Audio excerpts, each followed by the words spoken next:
All right, log on and also share this video.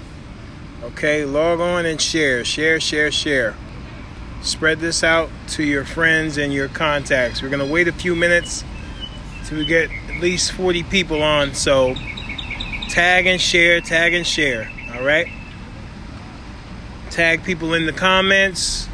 Share this video on your page so that everybody can get on and get into this discussion and listen to what I'm getting ready to do tonight. Also, let me know if you can hear me clearly.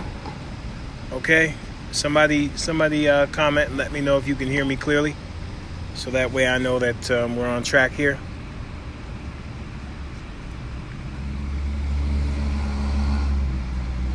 Again, everybody share.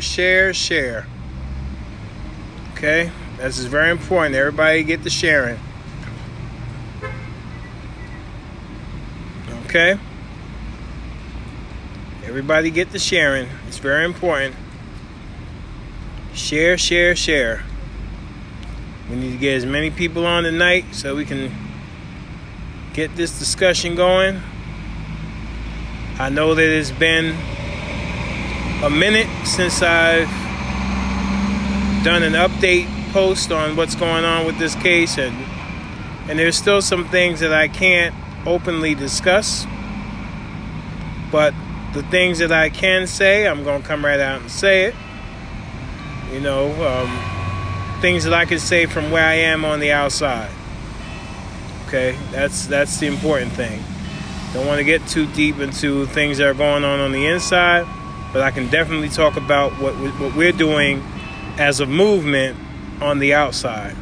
Okay, we're going to wait for this church bell to stop ringing. I'm tagging everybody that I can because I need as many people as possible to get in on this conversation and to also share this video.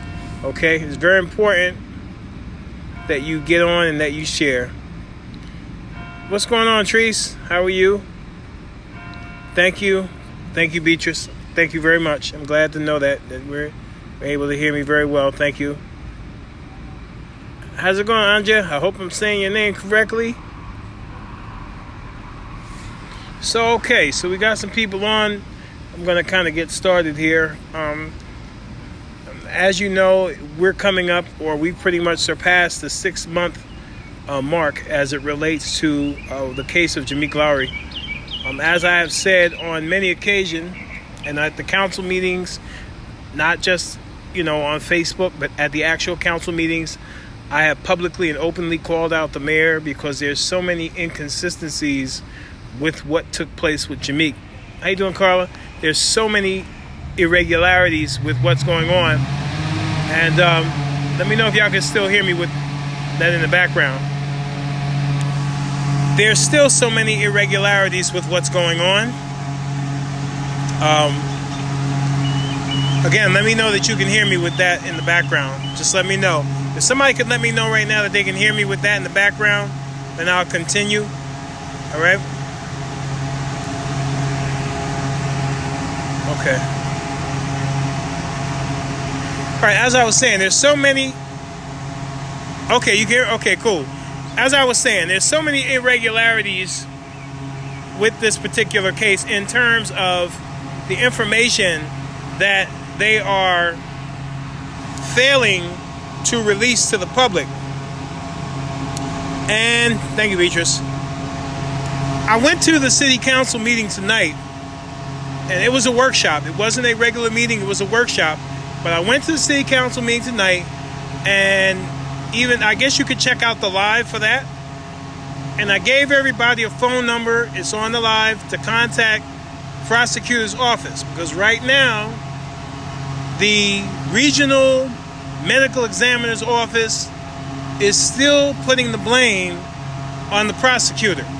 Okay? Why are they doing that? I believe, because of course I have to say I believe that the Passaic County prosecutor is more involved in this than we know. I really believe that the Passaic County prosecutor knows a lot more about this case than what she's allowing to be released to the public. The night that the situation happened with Jameek, before they even got him to the hospital, they were on Broadway removing cameras. They were racing up to the hospital trying to take his phone from him. You know, well, not from him, but trying to find his phone and take it and confiscate it. Ask yourselves, Jameek wasn't under arrest. He wasn't under any investigation. He went to the police department seeking help, seeking water, what any normal human being should receive. And instead, he was strangled and choked and killed. Now, the silence is the thing that we are looking at right now. If you look at every article, and I said this tonight at the council meeting in front of the BA and the city council, if you look at articles in the newspaper, even recently, we've had some shootings, we've had some stabbings, we've had burglaries, all these different things. When you look at those articles and you look at the bottom of the article, at the end of the article, it will say the Passaic County Sheriff's Department is asking if anybody has any information, reach out to the Sheriff's Department, or reach out to Ceasefire, or reach out to the police department. You know, they have that at the bottom. But if you look at any article that is put out by Jameek, you will not see anything on the bottom that says contact the police department if you have any information. You will not see contact the Sheriff's Department if you have any information, because they know what happened to him already. It wouldn't make sense for them to put that in the articles about Jameek, because they already know what they did to him. And the silence is what's so deafening right now. What we have to do in the midst of the silence is continue to raise our voices as a collective community. What we have to do is continue to raise our voices. To that end, we have some demonstrations coming up. Hear me closely now. We have some demonstrations coming up. All right? We are getting ready to start back hitting the streets and marching and protesting. The weather is getting warm. Remember, I told y'all back in January, this was a movement, not a moment. Okay? So the weather has finally broke. There's no more freezing weather out here. We got some good weather. We are getting ready to hit the streets again. We are getting ready to go back into their faces. We cannot let this go. The silence is what is proving right now that they did something wrong, and that they know that they did something wrong. Because as I said tonight at the council meeting, remember now, I don't just get on Facebook and say stuff. I'm at those council meetings. I'm at any of those meetings that they have. I'm at that podium. Any meeting in this city where a public speaker is allowed to come to the mic, I'm at that microphone talking about Jameek, talking about the situation. Anyhow, yeah, we have to stretch this. We can't. That's the reason why I wanted to get on here tonight, specifically to talk about the movement itself. We cannot, by any means, slow down or stop. Okay? And I want to encourage you as a community to help me amp this up. I want to encourage you as a community to help me when you see me posting about Jameek. Share the post, comment on the post, reshare the post on your page. We have to really step it up in terms of protests, and not all the protests have to be in the street. We can protest online as well. We can write letters to the mayor's office, to the city council, to the prosecutor's office. I'm going to have all those addresses on my Facebook page. Later on tonight, I'm going to post on both pages. I'm going to post the addresses and the fax numbers to the prosecutor's office, to the attorney general's office, to the mayor's office, to the police director's office. We have to start running a letter campaign, telephone campaign, rallying in the streets, making as much noise as we can, organizing, even if we have to start boycotting the businesses downtown. That's another option that we can go. We have to do everything we can to make as much noise as possible and be as effective as possible until Jameek gets justice and until the city government can assure us that things like this will not happen again, or that there will be swifter consequences and swifter legal repercussions if something like this happens again. So we can't slow down. Understand something. The people that did this to Jameek are hoping that we'll stop rallying. They're hoping that we'll stop hashtagging his name. They're hoping that we're going to stop and slow down and walk away. We cannot do that. We have to stay on top of this to this very day. And like I said, I'm just going to say what I could say from the outside. To this very day, Jameek's family is being harassed by the Patterson Police Department. To this day, they're being harassed, they're being followed. Everybody that's associated or affiliated or related to them is being followed and being harassed, being intimidated. Some of his relatives, some of Jameek's relatives are in jail right now. They're trying to find ways to break them down, to get information from them. They're doing all kinds of dirty things behind the scenes. Okay? Absolutely. Yeah, absolutely. We can't, yeah, absolutely. The time has come. We have to send the message that we're not playing games anymore. We want the answers, and we want the officers, the crooked cops that were responsible for his death to be prosecuted to the fullest extent of the law, and we can't back down now. As a matter of fact, we have to amp it up. So I'm asking you, now, let's be clear. I'm not encouraging you to be disrespectful to police officers. That's not what I'm encouraging. What I'm saying is we got to amp it up in terms of demanding justice for Jameek. That's what I'm talking about. That's what we have to do as a community. That's what we have to do as a collective. What's up, tonight? What's up, baby? All right, that's what we have to do as a community and as a collective. We have to amp it up and make them understand, make them know that we're not playing and that we're not going to walk away from this. Because I'm telling you right now, they think that we're just going to walk away and forget about it. Matter of fact, January 5th, maybe 2 weeks after that, remember we had the rally, and then we had a couple of other rallies, and the numbers began to drop from the first time we were out there till the time that we're out there now, or actually a few weeks after the death. When those numbers began to go down, they immediately thought, when I say they, I mean Patterson Police, they immediately thought that the public was going to walk away and not have anything else to say about it. I want you to know that we're 6 months in. 6 months in, and they are surprised and shocked that somebody is still coming to that microphone asking what happened to Jameek. And I have committed myself to make sure that every single council meeting, I will be at every single one,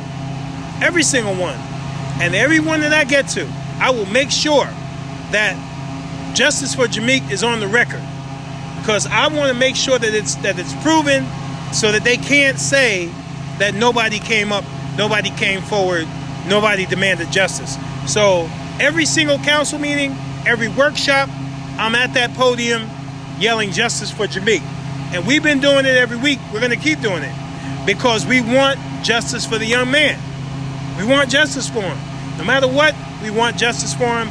We need justice for his family. They were not supposed to go through that. That young man went down to the police station seeking help, and he ended up dead. He didn't end up dead on some street corner. I have to, again, since I'm being told to make sure I say I believe he was killed in that ambulance. I believe he was already dead in that ambulance. I believe that when they took him to the hospital, he was already dead when he was en route to the hospital. I believe when he arrived at St. Joe's, he was already dead. The news reports are trying to say that, oh, he died a few days later. I don't think so. I believe he was already dead in that ambulance, and the cover-up began right there in front of 111 Broadway. That's where the cover-up began. If it wasn't as bad as it is, they wouldn't find a reason to be as quiet as they are. Okay? If it was not as bad as it is, they would not find a reason to be as quiet as they are. Okay? So just the silence alone should be enough to say, okay, something's wrong here. Why are they so quiet? Why are they not telling us anything? That's the reason. Because they know what happened to the brother. They know what they did to him. And they're hoping that the community will forget about it and move on to something else. That's what they're hoping. But we cannot give them that satisfaction. What I mean is the crooked police, the crooked politicians, okay? Those that are hoping that this goes away, those that don't want us to be out there anymore, we cannot give them the satisfaction that they desire, and that is to try to see this whole thing collapse. We have to stand up for Jameek until his family gets justice and until they get answers. Make no mistake about it. Something is about to happen, and some people are getting ready to go to jail in that police department and in law enforcement because they dropped the ball. I think if you read my post a few days ago, yesterday as a matter of fact, if you read my post yesterday, I said when first responders become worst responders. On January 5th, we had a very, very unfortunate situation. Those who were hired to be first responders became the worst responders. Their job was to protect him. Their job in that ambulance was not to just sit there and let whatever happened to him in that ambulance take place. That was not their job. That somebody was supposed to call a supervisor to that ambulance, and they were supposed to make sure that there was proper coverage. But something went wrong in that ambulance, and like I said, I'm going to say it again, I believe that Jameek was already dead. Okay? Well, the freeholders, as ironic as it is, the freeholders don't have a lot of say-so over the prosecutor. I researched it, okay? I researched it. That was the first thing I said.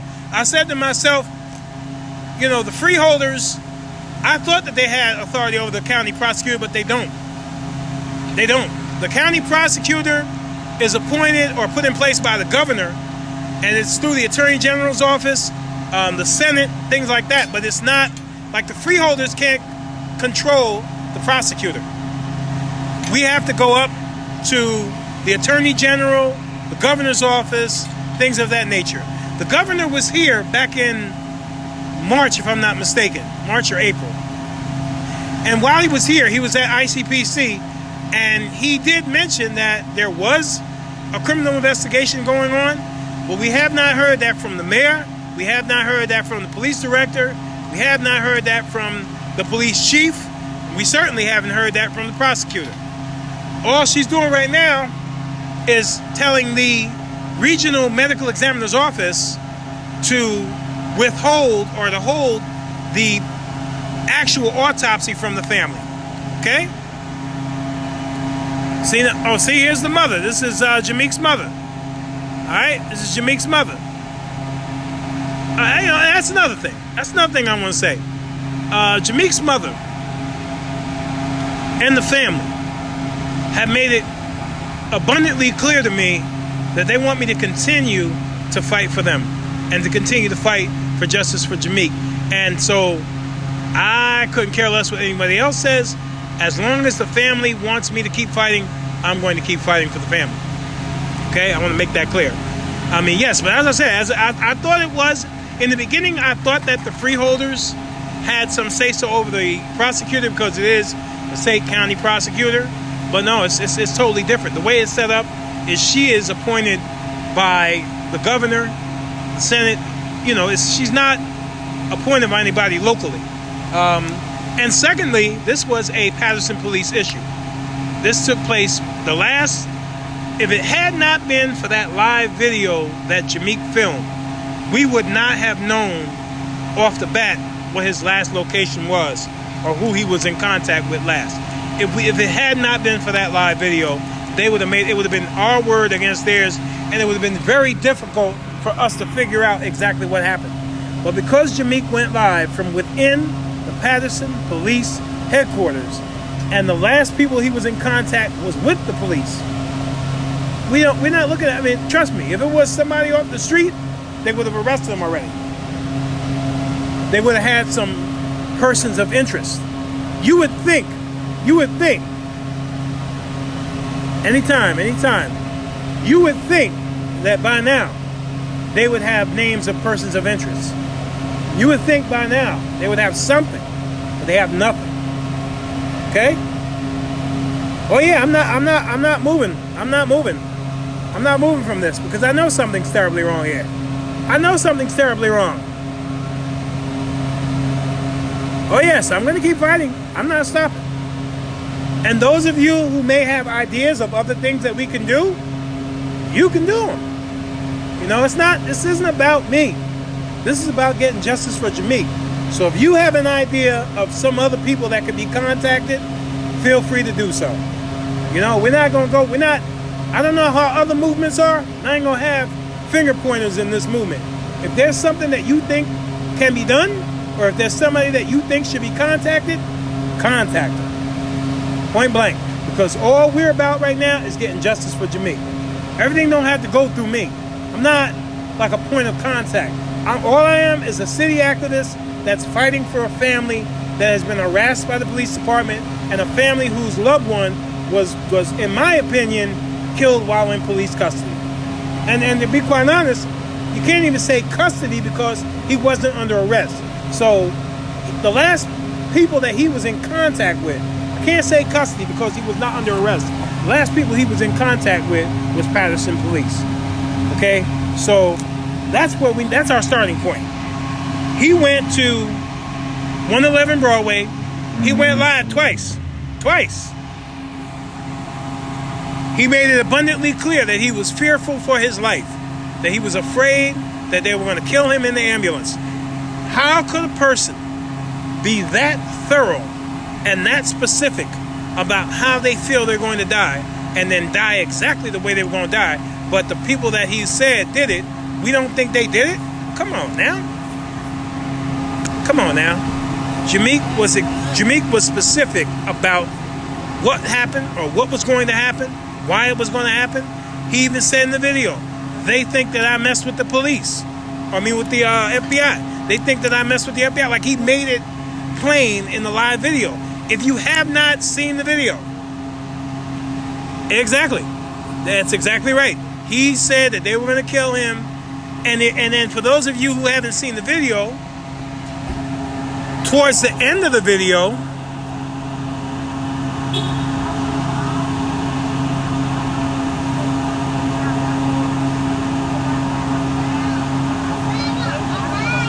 yeah, that's the thing. That's right.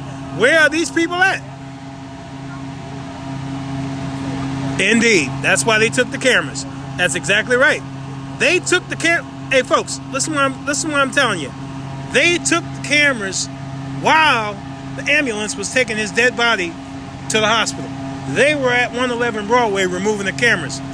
They were at the hospital trying to confiscate his phone. They were trying to convince the family to give them his passcode for his phone so they could get into his phone. What was that all about? If they weren't involved, what was that all about? You understand what I mean? If they were not involved in this situation right here, what was that all about? Why were they so anxious? Why were there prosecutors in the hospital when he was there trying to get information from the family, not to solve any case, but trying to take stuff away to cover up what took place? They weren't there helping them. They weren't there trying to assist them. They were there trying to see what they could get to cover up and fix up their story.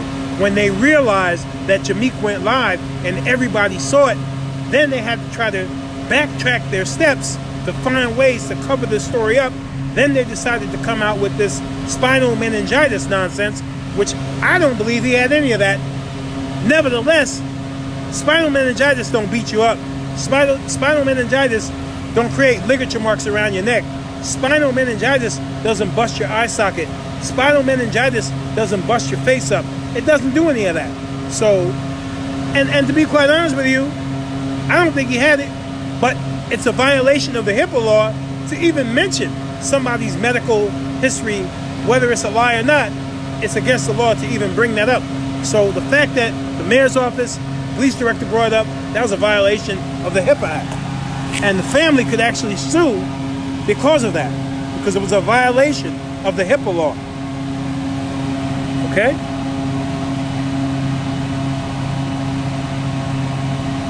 Yeah, that's the thing.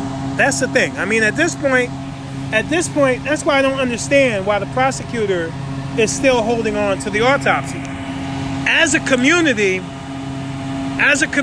we have pretty much already come to the realization that Jameek was killed by the police. I mean, like you said, it's not a surprise to us.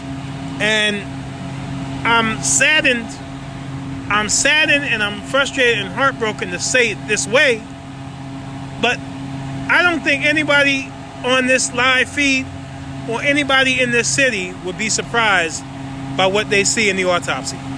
We already know. We have already put this puzzle together.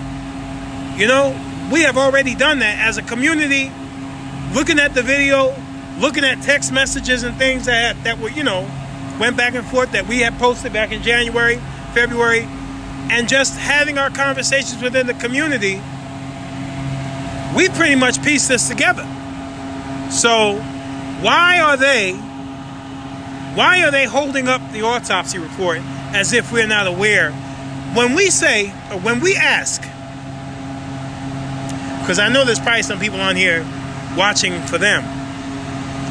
When we ask what happened to Jameek, that's a rhetorical question. We're not asking that question because we don't know. We have a very good idea what happened to him. But what we want is for them to come clean and admit to what happened to him, and to make sure that the officer or the officers responsible have their day in court, where they have to stand before a grand jury and answer for what they did to Jameek. That's what we want. That's what we want. After there's a court hearing and after they have their day in court, they're arrested. That's what we want to see. We want to see some officers in cuffs. And I'm not saying that loosely. You know, I'm not playing around with this because I understand how serious this situation is. So I'm not joking around with this. I'm not playing around with this. We want to make sure that the officers responsible, okay, are prosecuted.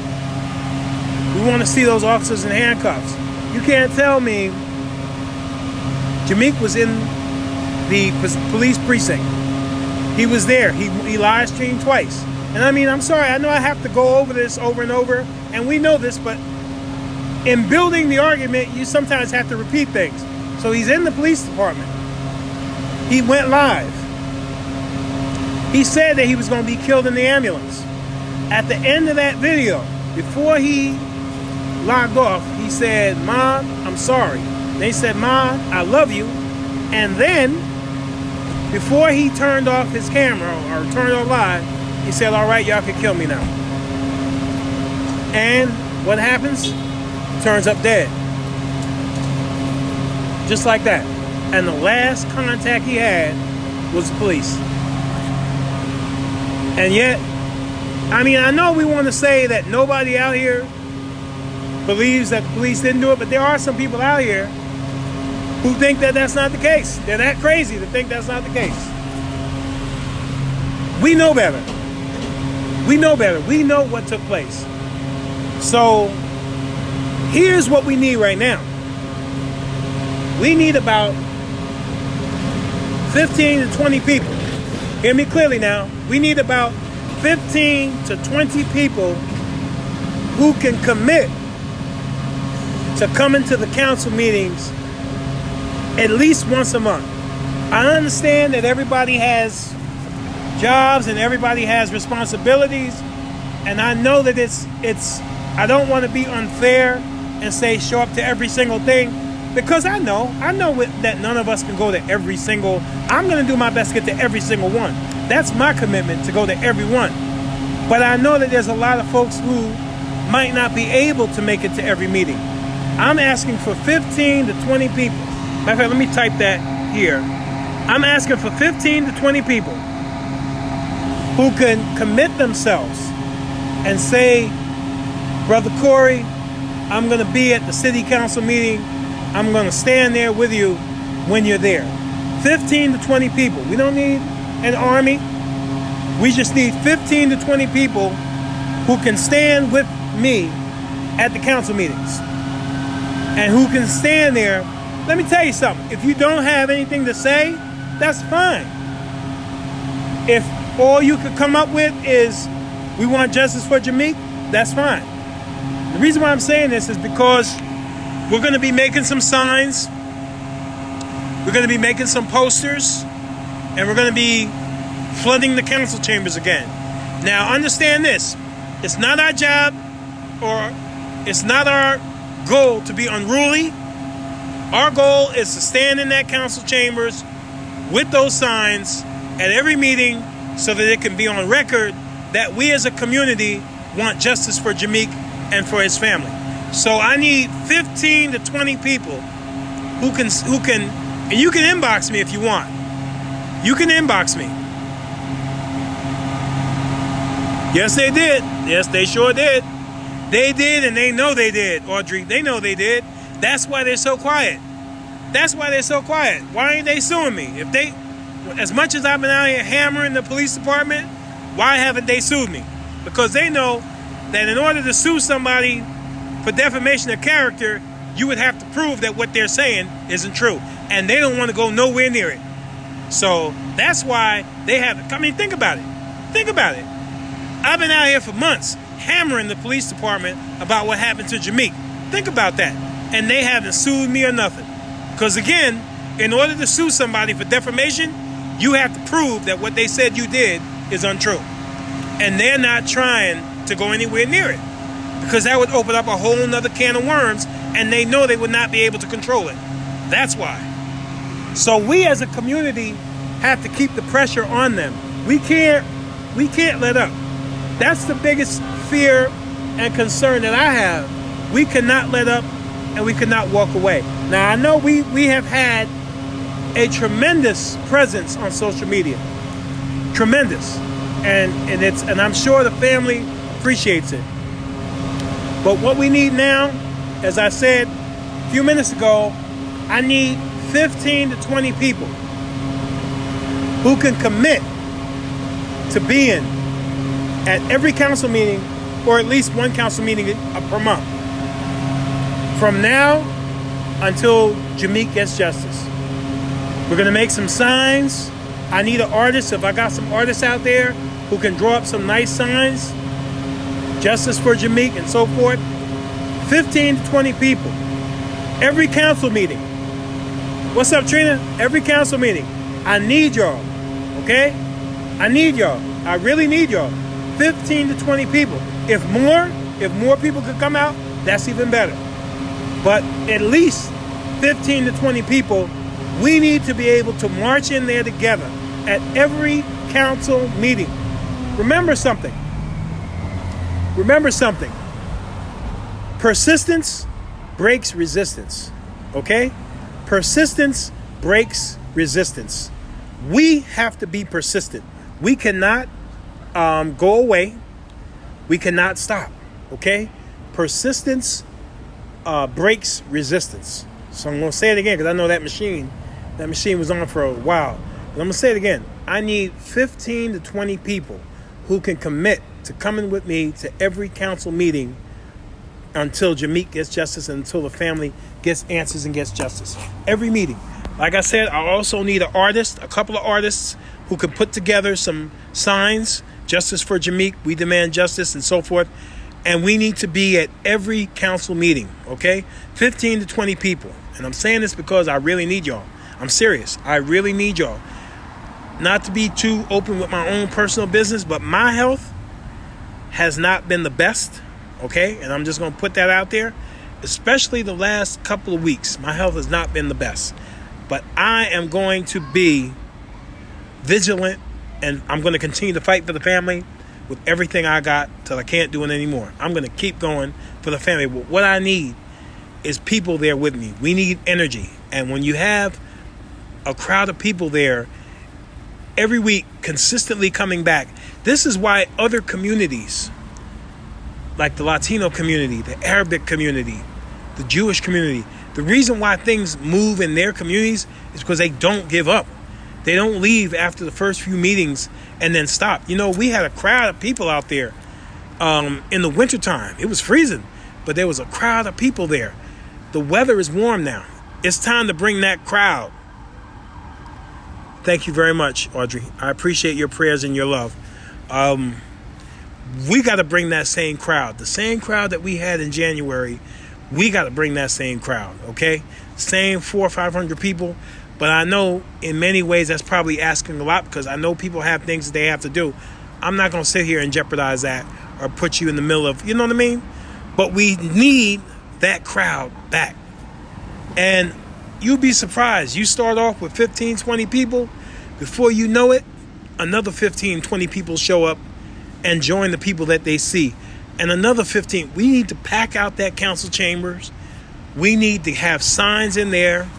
The mayor's office, we need to get on that second floor with some signs and some posters. We need to stand in front of City Hall with some signs and some posters. We could even go to the prosecutor's office here and also in Totowa. We can do that as well. But right now we have to start with getting to all those meetings. It's extremely important. It's extremely important. We can't let up. We can't let up, y'all. I know it's difficult. Listen, y'all know I keep it real with y'all. I'm not the kind of person to sugarcoat things. And I know that's why I'm not that popular, because I don't sugarcoat stuff. I give it to you straight. Whether you may like me for it, you may hate me for it, but I give it to you straight, because that's the only way I can be. I can't do anything but be who I am. Sometimes I apologize for it, when in reality I shouldn't, because that's who I am, and I can only be who I am.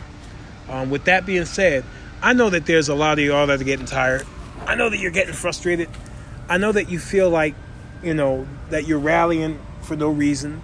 I know you may feel like, that we're getting nowhere, but trust me when I tell you, we are. Okay, they're hearing us, and they're feeling the pressure. Believe me when I tell you. Let me give y'all a little, for instance. There's a recent article in the newspaper, and I want y'all to read it. Young man's name is Kevin Galashaw, Patterson resident. I think it was the 4th of July. It's in the newspaper. He shot at a police officer.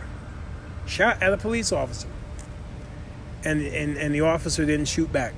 They secured him, I believe, or restrained him, but they didn't shoot back. Now, I'm going to tell you right now, and I've been telling folks this, I believe that the Patterson Police Department is at a point where they're literally saying that nobody else can die in our watch or around us right now at all, because all eyes are watching our department. Nothing happened to the young man. He shot at the police and nothing happened to him. They only restrained him. Okay? Take note of that. So the police department themselves, they see something happening. They know that they're being watched, and they feel the pressure from the community. And they're trying to back away. What we don't want y'all backing away. What we want is y'all to push those crooked cops out of that building and let them get prosecuted. Because as I said at City Hall tonight, one bad flower or one bad apple, spoils the bunch. And that's the bad part. You have good officers on the force, good officers in the police department. Their reputation is now being destroyed because they're not allowing the crooked cops to be prosecuted. So now, in time, the community is going to look at the entire police department as being crooked because the good cops aren't turning in the bad ones. And that's what we're dealing with right now. So when people come up to me, people comment all the time, all cops aren't bad, all cops aren't bad. People say that all the time. They inbox me, they text me, Corey, all cops aren't bad. Listen, if the good cops are really good cops, they'll turn in the bad ones.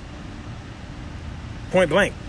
So that whole argument about, all cops aren't bad, listen, we understand where you're at, but at the same time, if they are really good cops, they would not be able to stand there and wear that badge knowing that one of their brothers or sisters in blue committed a heinous crime and let them get away with it. If they're going to sit there and be quiet and let their brothers or sisters in blue kill people right in their presence, and they're not going to stop them or get them off the force, then I'm sorry.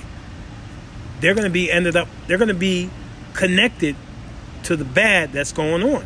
And right now, this case with Jameek Lowry makes the entire Patterson Police Department look real shady right now. Image, I'm not into images. I hate the term, but let's just face the facts. Your image plays a lot in how people look at you and respect you and what they see in you. So right now, the Patterson Police Department, their image in general, not saying that they're all shot out, but their image is being tainted because of this case, because of their lack of sincerity in making sure that the community gets the answers. What's up, Kanai? How you doing? You okay? Okay. Got the people on here talking to the live on Facebook. Yep. That's my daughter checking on me, y'all. See, I know I got my little guardian angel there, Kanaya. And she keeps an eye on her daddy, let me tell you. As I was saying, though, you have... Okay, people, like I said, people bring the argument to me all the time. They'll say, Corey, all the police are not bad. Okay, so why can't they turn in the ones that are bad?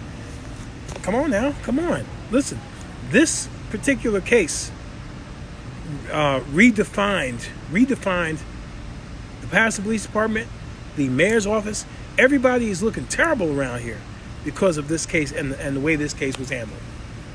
And all they had to do was turn over the autopsy report to the family.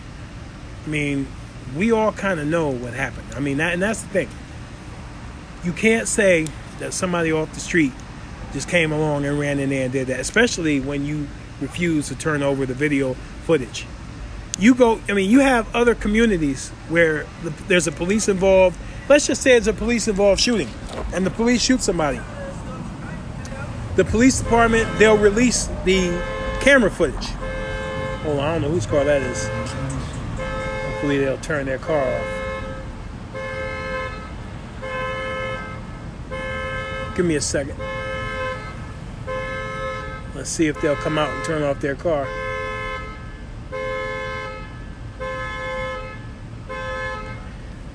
Good.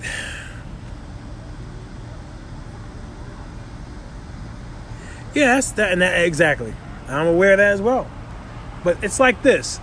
I mean, at some point, you have to get to a point where, Dr. King said it like this. There comes a time when silence is betrayal. And at some point, you have to reach a place where you say, I can't be silent about it anymore.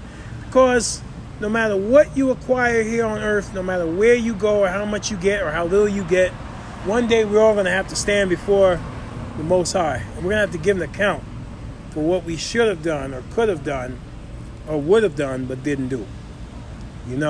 So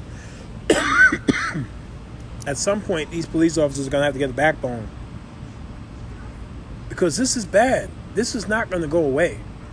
This is not going to go away, and neither will we until Jameek gets justice. Okay, we're not walking away from this. I mean, this young man, and I know I continue to repeat it because it hits that hard. Young man went to the police department for help. He didn't go there to get killed. He went there because he feared for his life. He knew there was something wrong, and he was hoping that perhaps by going to the police department, he could be spared some kind of way. And I'm almost sure that he went live after he already heard somebody in that police station or right outside that police station threaten him. There's no possible way that Jameek just went live for no reason. He went live because he heard somebody, I'm sure he heard somebody in there make a threat. So he decided to go live to document what was being said or being done. Obviously, when they thought he was recording, you only saw them leaning up against the desk.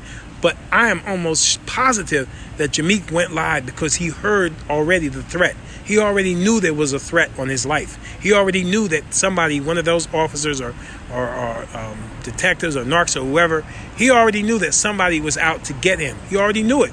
If he didn't know that, or if he didn't feel threatened, it would have been no reason for him to go live.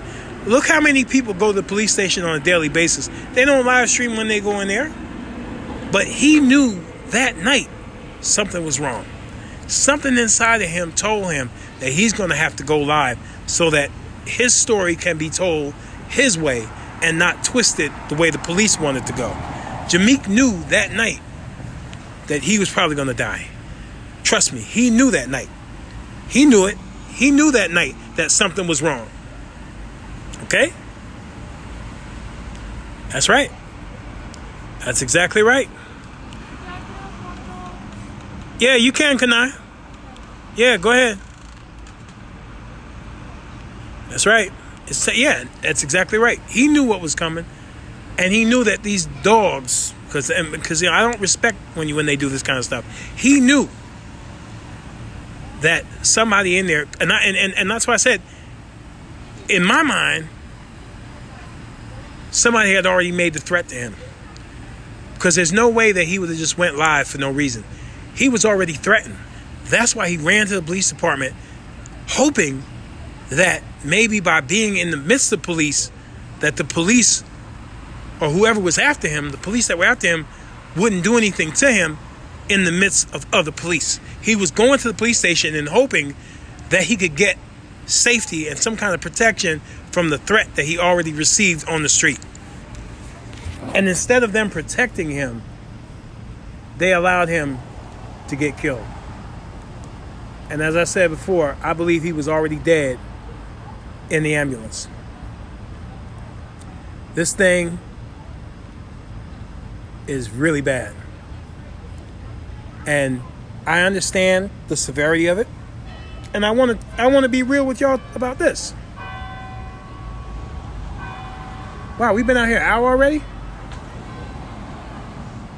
Okay. I want to be real about y'all with this. Yeah, absolutely. That's right. That's what they were not banking on. They were not expecting Jameek to actually be going live.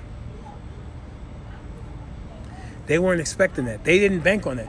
They were so furious. And I wasn't around them, but I'm just putting the puzzle together. The prosecutor's office, the police department, they were furious at the fact that he went live. They probably thought that he recorded it on his phone, and that way they could have found a way.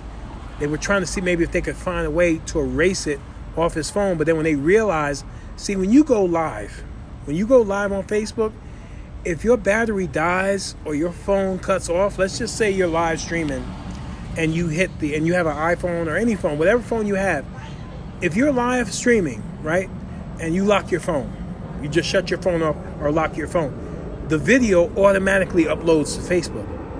And so without his password, there was no way for them to erase those live videos. And those videos went viral. So they had no way of being able to catch up and being able to take those videos down and change the story around. So right now, so what are they doing right now? Just being quiet, hoping that we'll go away. Hoping that we'll just get tired. They figure if we ignore them, they'll walk away. If we ignore them, if we don't respond to what they're saying, if we don't respond to what they're doing, they'll get tired and they'll walk away. I'm here to tell you. I want to know how many of you on this live right here, how many of you on this live video right now are prepared to come with me to the council meetings? Now, like I said, I'm not expecting you to be at every one. I understand you have things to do.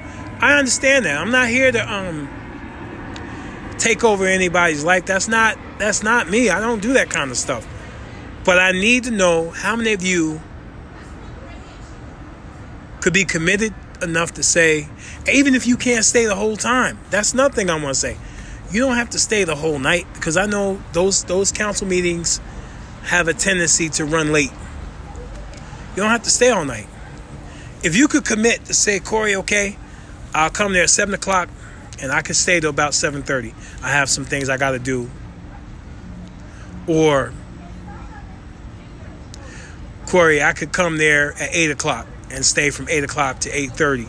Or I could maybe come at 9, put my kids to sleep, make sure the house is settled by about 9 o'clock. I could come down there and stay for an hour or 15 minutes or 25 minutes. Just come down there and hold up a sign. Sign up if you can. Go to the microphone. You don't have to make a huge speech. If all that you have is, we demand justice for Jameek, you could even go to my page and find a post that I wrote and read that on the record. You can even do that. You know, you don't have to stress yourself out as to, because I've ran into many of you in the street, and many of you have told me on several occasions that you have so much that you want to say, but you're not the kind of person to go to the mic and speak. And that's okay. You could write letters. I could even show you. You could write a letter to the editor of the newspaper and have them publish it in the newspaper. If you're not the type of person that speaks out, if you just show up to the council meeting. Well, Audrey, you help out in many ways. You're always sharing the information, so I definitely appreciate that. I appreciate what you do on a daily basis. No, Apostle Frazier, no, they're not even trying to talk. Because what the family wants, they're not trying to give up, and that's the autopsy. This has been ongoing since January. They're not, see, that's the holdup right now. They don't want, right now, if the police commissioner, Jerry Spezial, police director, if the family called me and said, hey, Jerry Spezial met with us, they gave us answers of what we were trying to find out, we have the autopsy and so forth, your services are no longer required, I'll step away. But as far as I know right now, they're not working with the family. They're not cooperating with the family at all. And the family's been to City Hall on many occasions asking for answers, asking for them to at least, walk them through the process of understanding what took place, and nothing's happened. So,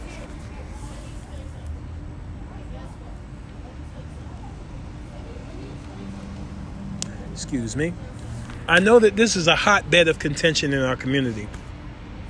And I hear a lot of different arguments on this side and the other side. You know what I mean? On our side and the other side. But what we haven't got is City Hall admitting, like I said at the last council meeting, at the reorg meeting, and I published it. I said, until the mayor can say that as a mayor and as an administration that they failed the family of Jameek Lowry and they are determined to get it right, then in my eyes, Andre Say is only a politician. Leaders, let me tell you something. Leaders don't only harp on their successes, and I said this too at the council meeting. Leaders do not only harp on their successes and on their achievements and accomplishments. Real leaders also embrace their failures, and they find resolve to fix the things that they've messed up. That's what real leaders do. And that's what we really need in our city if we're going to get anywhere. We are chock full of politicians, from City Hall to even the administration building here. And that's another reason. That's why you're seeing a lot of the shucking and jiving and the shuffling that's going on, because we have a lot of politicians and not a lot of leaders. Because when you have leaders will be committed to getting things done, and we don't have that right now. That's a whole nother. Oh yeah, absolutely. Yep, that's right. We should have done it. But you know what? Is it? If the video is freezing on your end, you might have to refresh your feed, because sometimes it will say that. Depending on your location, you may have to refresh your feed, like log out and log back in. Because I know on my end, I don't really see it freezing over here. It's not interrupting on my end. Yeah, that's the thing. That's what I'm saying now. I need at least 25 people. 25, I know I said 15 to 20, but maybe even 25 to come with me to the council meetings, starting with the next one. Because I'm going to tell you, when the crowds died down, they thought that we gave up and we walked away. They thought that it was a temporary emotional moment and that we walked away. We know that that's not what it was, but that's what they think. They think that there's nothing else, that we're not really concerned about it. So that's exactly right. That's exactly right. No, Audrey, all you have to do is refresh if you refresh your feed, it might click back and get back in order there. I want to know though. You can inbox me if you want. If you don't want to comment on this, you can always inbox me. I need 15 to 20 people. Inbox me. I'll give you my information so that we can keep in contact. We can have like a group chat, things like that. But I need 15 to 20 people who can come with me to every meeting. We have to be able to show some numbers when we go. On Facebook, I mean, it's lit. On social media, it's lit. People are, sharing the information far and wide. Our reach on my other page, Corey L. Teague. Now this page is Corey Lewis Teague. My other page is Corey L. Teague, and on that page, we're reaching between 1.5 to 3.1 million people on the other page. So in terms of getting the message out on social media, we're doing phenomenal in terms of social media and the post reach. But we need to do that on the street too. We need to have those numbers. When we go to City Hall, we need to be able to march to City Hall in numbers. We need to be able to meet somewhere, get together, gather together, say a prayer or something, get our signs, and march to that council meeting in droves. Go up them steps and pack out that council chamber and demand that things get done. Point blank. Put the pressure. City council is ready to put the pressure on the mayor, but they can't do it alone. They're going to need the community to come out there and rally and say, we want this done. We want these answers. Okay? We got to get behind them now. Council can't do it by themselves. We got to get behind them. We got to show up at those council meetings and rally and really push the message until the media gets involved again. We got to bring Channel 7 back here again, Channel 12, Channel 4. We got to ramp it back up, y'all. We can't. I understand people have their own lives too and they have things they have to get done. But listen, we got to ramp this back up because it has slowed down. Even though social media, it's really going, people are sharing like crazy on social media. It's going nuts on social media. And that's, that's good because the word is getting out. But we need to do the same thing on the street now. We need to start meeting up, marching down to City Hall, boycotting the businesses downtown. Heck yeah, man. We got to do what we got to do to shake up the city and make them understand that we mean business. Okay? Yeah, we do. And the only way we're going to get the press back out here is by showing up at City Hall in droves. I have their contact information. And the last time I spoke with someone from the press, they said that they would come there if there's a crowd. If there's a big enough crowd, they would be here. So we get 500,000 people to show up in front of City Hall, everybody holding Jameek Lowry signs, we can reignite this movement. Because in January, we really had something going. We were really moving out there. The city ended up having to spend, I think, $80,000 on overtime on police. But we were moving. We were there. We were making them aware that we were not appreciative of what took place and we wanted some answers. It's July. And, we don't have those crowds. And those crowds are what we really have to get back to. We got to do it, y'all. This is not an opinion. This is it. We have to bring those crowds back. So those of you that are watching who know how to rally up crowds and know how to get people out, I can get some people out. If you can get some people out, help with the effort. The next council meeting, let's pack the place out. We don't even have to wait for a council meeting. We need to organize, and we can hit those streets any day. As long as we organize and we get the crowd together, we can hit those streets any day. Okay? One of Jameek's brothers is locked up right now. Prosecutor sent a letter saying that, his brother was a threat, and he shouldn't be out. This is what I mean by them harassing the family. When his court case comes up, we need to be there. Even if we can't be in the room, we need to be in the hallway or wherever the public is allowed to be. We need to be there to rally and protest, because they're targeting the family members. They're targeting the family members. Trust me. Patterson Police Department is targeting the family members. Okay? They're keeping an eye on them. I mean, they ain't going to give them the autopsy, but they're going to sit there and monitor them and watch them. We have to push back. So that's what I'm asking right now. I know there's a lot of people. How are you? How are you now? All right? I know there's a lot of people that are asking. They're saying, okay, what's the next step? That's the next step. We have to get the crowds together. So that's why I said I need 15 to 20 people so we can meet up, organize, and get this going. I have a definite blueprint on how we can amp this back up, and it will work. But I need 15 to 20 people who can hit my inbox and say, Corey, I'm there. And actually, now don't tell me that you're going to be there and you don't show up. Okay? Tell me you're going to be there. If you tell me you're going to be there, I'm going to count on you to be there. Okay. I'm gonna list the dates. Now y'all gotta bear with me. I'm waiting for my glasses to come back on my new pair, because in the process of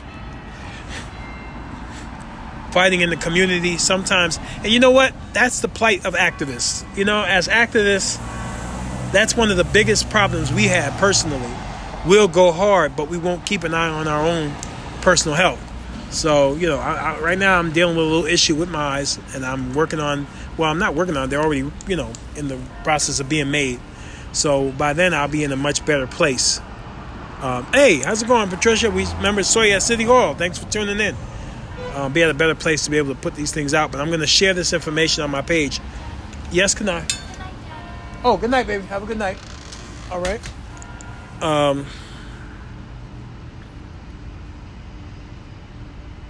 Okay.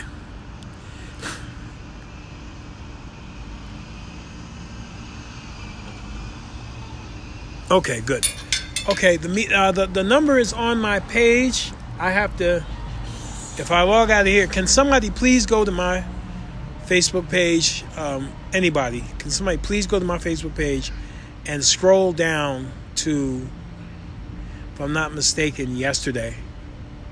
Either yesterday or Sunday. And please pull that number. If I'm not mistaken, it's 881-4800. Yes, 881-4800. That's the number to the Passaic County Prosecutor, Camelia M. Valdez. Camelia M. Valdez, 973-881-4800. That's her office. So you're probably going to get a secretary, receptionist. When you get them, just tell them that you like to either speak to the prosecutor or, if there's an assistant prosecutor in charge at the moment, you'd like to speak to them, and put it on record that, you are demanding that they, allow the regional medical examiner's office to release the autopsy report. Because right now, the supervisor at the Newark office is saying that they're waiting on the prosecutor to give the okay.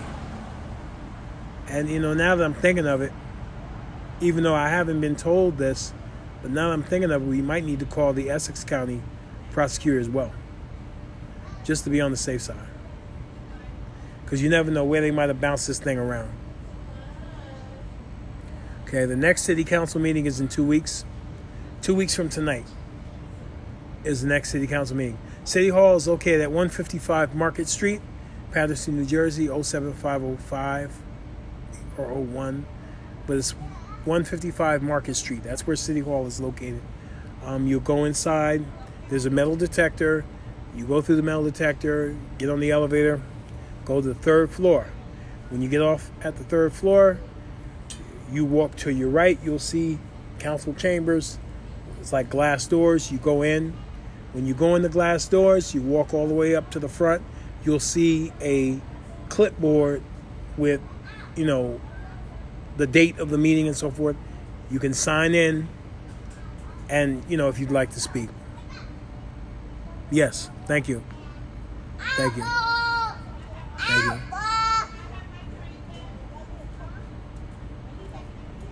Yeah, so in 2 weeks, there's another council meeting. 2 weeks from tonight, there's another council meeting. We need to be at City Hall. So let's make that the date. So, Millie, okay.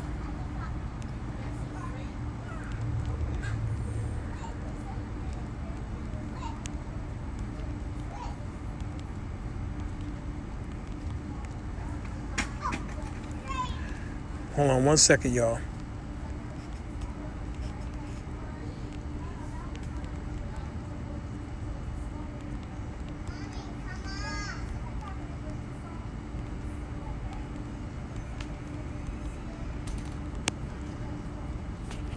Okay. All right. Yeah. So we need the next meeting is 2 weeks from today. So let's do that, y'all. Let's do that. We need a crowd of people at City Hall. 2 weeks from today. Okay. 2 weeks from today. Okay.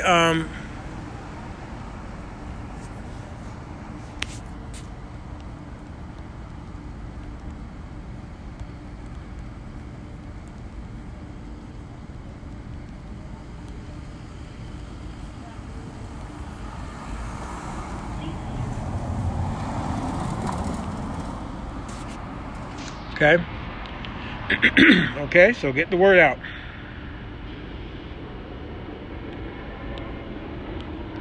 It's 2 weeks from today.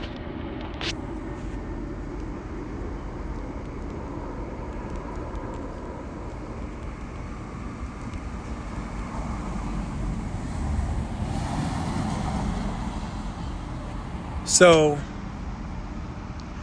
it's not this Tuesday coming up. It's the following Tuesday. So if somebody has a calendar on their phone right now, can y'all look that date up and please post it in the comment section? Not 2 weeks from tonight. That's the next council meeting. So it's not this next Tuesday, but the following one. That gives us some time. Okay?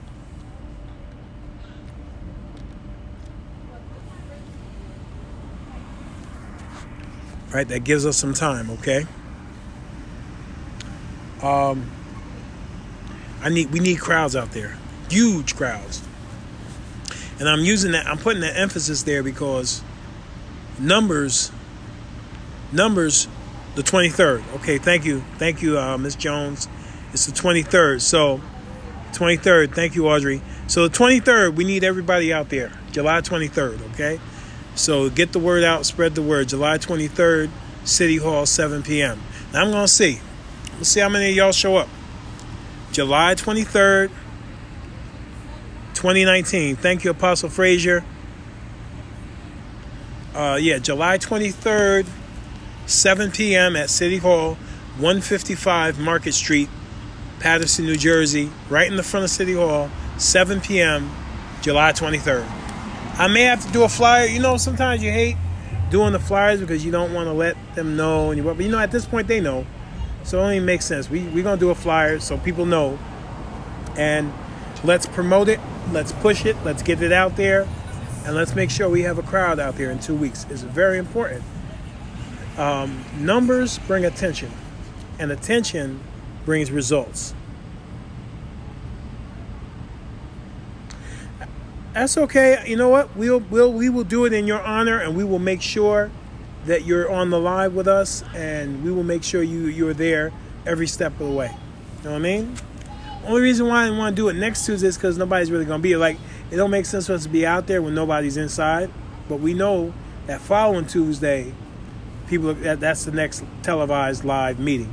So that's going to be the meeting that's very important. We need everybody to wear. I know everybody's used to wearing white T-shirts, but we need everybody to wear all black that day. They're calling me. We'll wait. I got to get through this first. But so the 23rd, we're gonna get the flyer out. Okay, we're gonna get the flyer out. Millie, as soon as I get the flyer drafted, I'm going to send it to you. so that you can blast it out to all your friends. And to those of you on here who can, hit me up and I will send you the flyer so you can get the word out, send the word out. Okay? It's important that we get this done.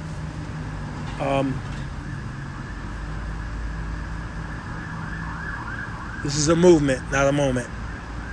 And I'm saying that in all sincerity. It's a movement, not a moment. Okay? This is a journey. You know, there is such a thing as a journey to justice. And this is a journey to justice right here.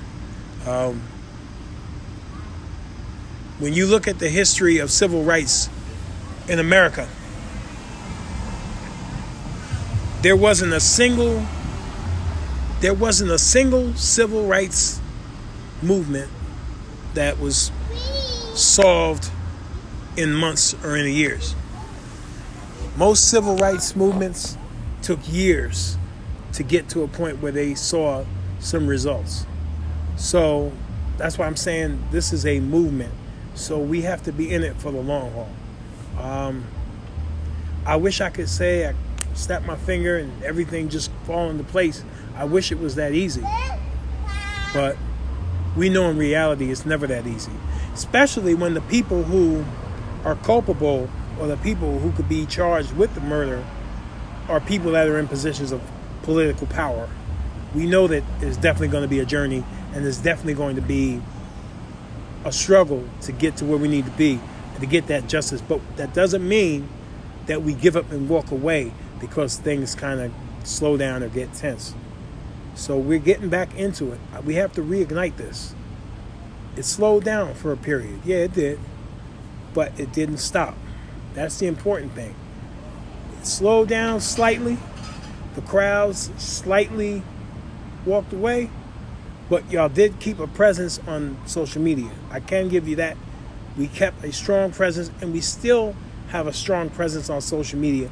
Jameek's name is up there in terms of the trending and the tweets and the Instagrams and the Facebook. So we're doing it there.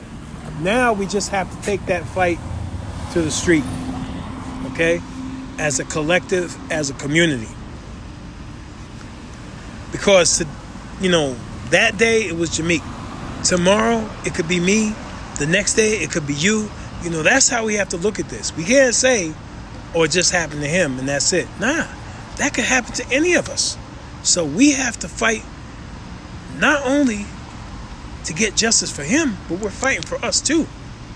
Because that could have very easily been us. You understand? So we have to fight as if it was actually could have been us or it was one of our relatives. I'm serious. That's how we have to. People say, don't take it. Yeah, you got to really take it. It has to be personal. If you don't feel the family's pain in your heart, then you need to check your heart and make sure it's working.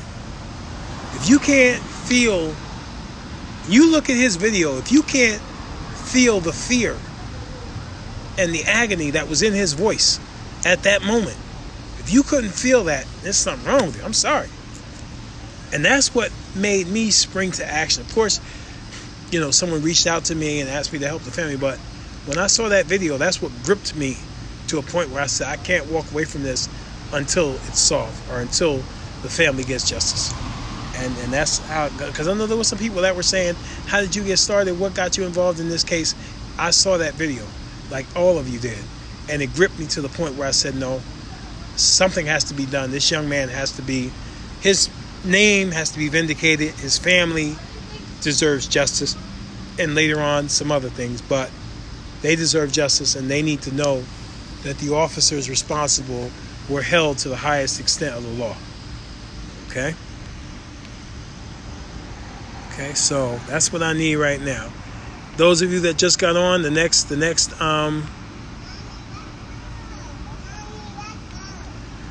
time we're all going to get together is the 23rd, 7 o'clock, City Hall. Everybody, I need to get as many people there as possible. I'm gonna put flyers out. We're gonna publish a flyer soon. We're gonna get it out. We need everybody to share it. Hello. So, hello. Yeah, so that's let me see. Say bye, Grandpa. Yeah, so Apostle, I'm gonna send you. You know what, Apostle Frazier. Depending on how we do it, Apostle Frazier, we might need you to come and do the prayer for us. We could Uber you if you need so. We can Uber you to Patterson. Every Wednesday. Yeah, every single Wednesday. And tomorrow we're going to do it again. Tomorrow night at 6 p.m. Well, tomorrow night on 6 p.m. is going to be dealing with the state of the Patterson branch of the NAACP. What has their position been in all of this? It's going to be a very, very heated conversation, I can tell you. So tune in. You don't want to miss it. I'm going to put the link on my page tonight so that you all have it. You could tune in and watch tomorrow. Well, not watch, but listen, because it's Blog Talk Radio. So, okay, July 23rd. Bye-bye now. Let's see now. Let's see that. Oh, my goodness. All right, y'all. So let me see what we got here. Okay. All right. So I've been on here long enough. I need to go in and try to lay down now. All right. So July 23rd is the date. I'm going to get the flyer together either tonight or tomorrow. Start pushing it and do what we got to do. But we can't slow down. We have to keep going. Share this video. Make sure you share this video. Get the video out to your friends, family, everyone. Let's get the word out. If you have any other questions or concerns, feel free to reach out to me at any time, and I'll be more than happy to talk to you about anything you wish to talk about in regards to this. All right, so y'all enjoy the rest of your night. Be safe, and God bless. All right.